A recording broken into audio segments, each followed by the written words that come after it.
Okay, in the morning,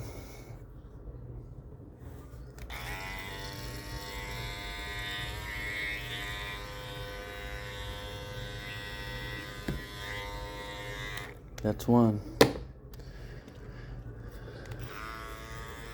They have a little different sound, but they're all pretty quiet. I haven't oiled them since last night. But you can talk and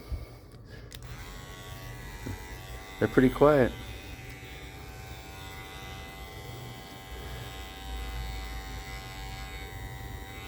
I mean, they're about as quiet as I can make them. They need just 2 screws. I'm thinking of getting a filler to fill that, and I don't know if I can somehow hit 2 sleeves in there. It would be nice. Because, that one's a little louder, but it's still really quiet, if you want to know the truth.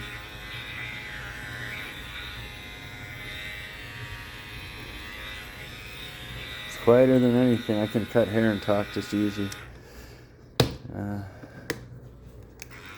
It's another quiet one. The 2 raspy motors are the ones who, I think they were rubbing on that little, right here, there's that little black thing underneath there that trims it out. And when you tighten down the piece that slides back and forth, that will rub against the motor head, and that has like double, I don't know, there's ball bearings up front too. This one's not that bad, see? I just gave it a little time. But these are the rougher ones, and I'm not buying new motors. They're too expensive. And, see, those 2 aren't even that bad. I can talk, and, it's like, here I am talking, and if you're out here with it, you're out here. You can talk to your patron patron's so easy. Look at that, you kind of tell that the clippers, I don't know. But anyway, they're all so nice and quiet. And I was looking at it and I was going, well, let me see. If you get, this is the cheap one, copy. Don't even hear it hardly. I haven't oiled this forever. I haven't turned it on for a long time. It's at 97%. But yeah, I don't particularly care for that little thingy. But the only thing I care for about this thing was how it was put together by those guys. I mean, these 2 screws and that screw and this mold is right in the groove. I don't have to do a darn thing. And here, I hate to say it, but they should have changed it a little and put a screw there and a screw there. Then they wouldn't need a band, because that band does good work when you have it molded in the groove, but I have to go around the whole things and make sure they're touching over and over and not put the screws back in. Just do it with my fingers. Hold it there.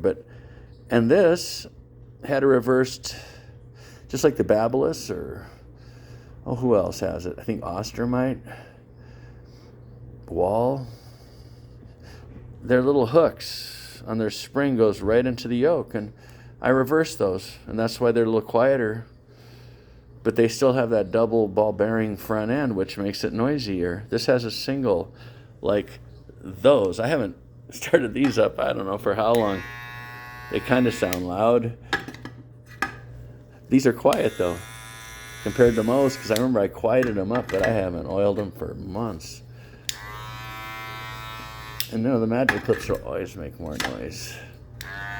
Ugh. Now that's usually what I can do to them when I get them oiled up, and because I had them all so quiet. This one just sounds like it's about to die. There's another quiet one.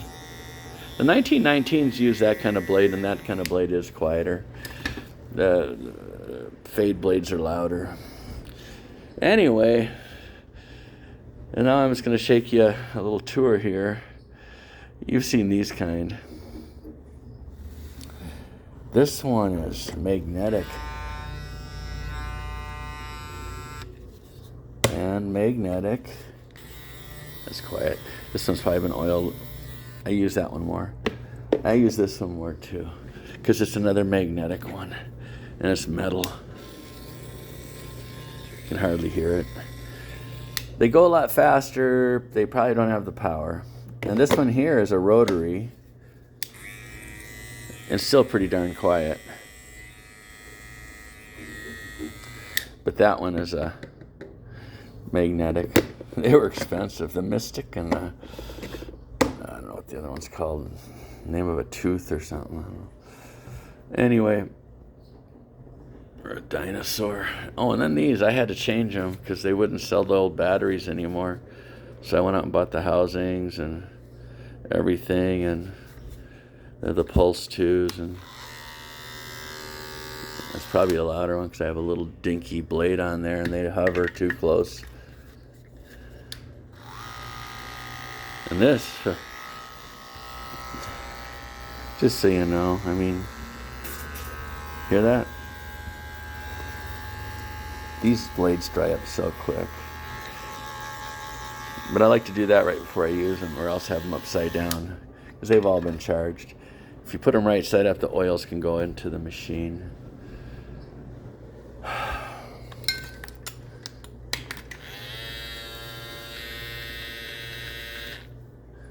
You know, these are ones I went out and bought these heads, and they don't cut anybody. Hate to say it, but they're like heads from Temu.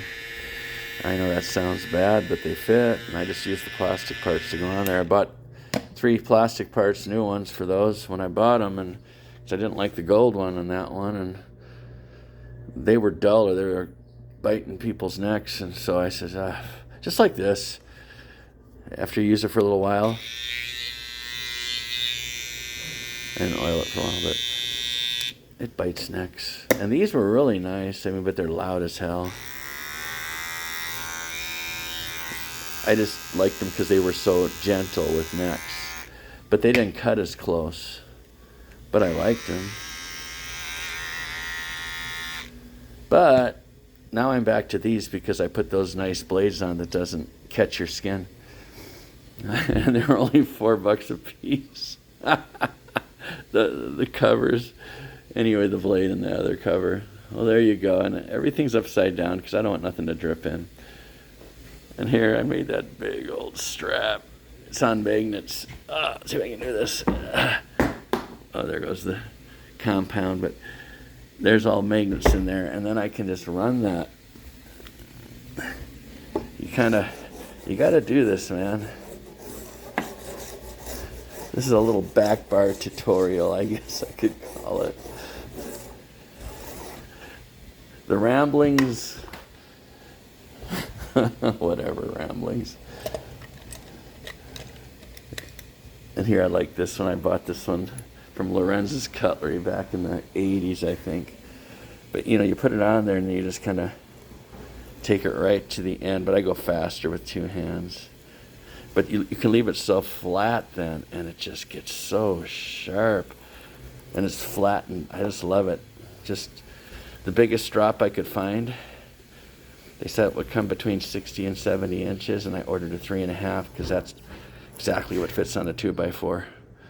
But these things, some fresh stuff, and there you go.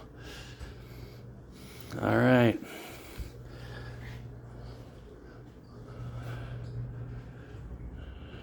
And a lot of these. Might as well walk around.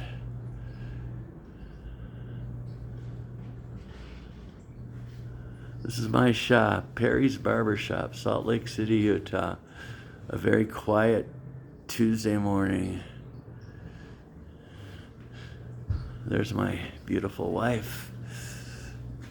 Yeah, and that's my belly. Yeah.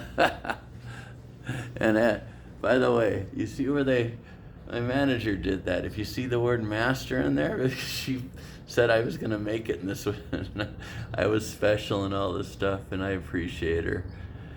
I thought she put that on everybody's, and I found out she didn't. And there's my big family. So this is what I do it for, guys.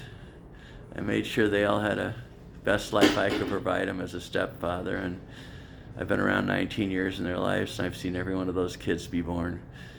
all the grandkids, and it's just nice being a family man. Anyway, and all these cheap poles, I just buy $5 motors and get them custom for them over there at, oh geez, you can't even see those. I don't know what's going on. So light over there. Here's one. Boy, they're so bright. But anyway, these even have plastic motors in them. I did it because then I made them mount from the bottom so I don't have to drop everything to put them in. And those cheapies over there, I call them cheapies but I can replace the lights now because I rewired it, and I made the motor exchangeable real easy. All right. I just wanted you to all see my shop, and I guess I have a lot of chairs too, and I'd sell them for quite a bit of money. This is the king of all chairs, I think. I love it. I fixed it. I tore it all the way apart and put it together. The pump works, brake works, everything works. I even upholstered it. And it's a retro. That's why it has a Gulf handle. But it's a retro, kind of like these Belmonts that are in the 50s, 60s. But that's a Koken or Koches? Koken. That's no wonder why it's so good. Koches, they don't break well and stuff. But yeah, that's a 50s to 60s retrofit, meaning they were trying to make it look like the turn of the century. And that would be like, this is a 1905 to a 1909, I believe, Koken. I had a 1900 to 1904, but I sold it. And since I learned you could put memory foam in there, I could have made that other chair real comfortable because it didn't have any springs. And this, I pulled the springs out of there, sticking out everywhere, and I just put some memory foam in there and just coated it with some other stuff in a regular phone, and boy, did it turn out good. There's another. I bought 3 of those Belmonts because they're just perfect for my back. I used to use these. My arms, rotator cuffs would hurt. Oh, look at that old sucker. I want some money for this thing, if anybody wants to buy it. Look at that sucker. And what else is on there? Look. I think it was in a hotel once in the 1800s or somewhere they could keep it because it was barreled. I'm wondering if I don't know. It's worth a lot of money, I know, because the guy from, what's that place called? Antique Roadhouse. He offered me, I don't know, 15 years ago, he offered me around $1,200 for it. I knew it was worth a little more than that, but, you know, he wanted a deal. He told me this paint's old enough, because I thought, what's underneath this paint? Looks like there's some other stripes, and I thought, you can kind of see. He says, don't remove the paint. That's really old paint. Oh, no. For all I know, that's an old candy striper pole, and they just did it. I don't really know. But it's lighter, and you can move it and slide it. Put it on some rollers if you really want to. I just kind of leave it here and let it age with time. Anyway, look at that thing, a 1938. Clips on your belt. And I fixed it up. One of my customers gave it to me. He says, I know you'll never sell it. You'll probably hang on the wall till you're dead. And he's probably right. When I get something given to me, I'll just leave it hanging. Like, look at that one. That old gizmo. And where's that other gizmo? There's a flat top. There it is. Another customer who had a dad that was a barber. And he gave it to me because it was just hanging in his garage. That Route 66 was hanging in somebody from California's garage. That means, you know what I mean? It's probably it's really heavy, so I figured it's not like that. That's a fake one. And that, I don't know. I'm not going to, anyway, that's just somebody else copying the design. Anyway, this is my shop, and a lot of lights. And I got to root for the Cougars and the Utes. Because they're both big teams here. I like Weber State and Utah State, and Oh gosh, UVU. I like all the Utah schools, and I like all the Wisconsin schools, because that's where I'm from, and that's why I have so much cheese in here and the Packer stuff. Anyway. Well, thanks for watching my tutorial, or whatever it's called. Just thought I better make one. Here you go.